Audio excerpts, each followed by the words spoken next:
Alright, in this week's tip, Eric has the 71 Mustang lined up to do striping. As you can see, the fluorescent string line he's got on there to keep an eye on how true his line's going to be. That way he can lay out the stripes evenly from one end of the car to the other. And traditionally we use masking tape, but that string line's, you know,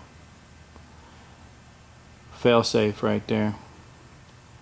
And getting ready to put her on there so she'll come to life.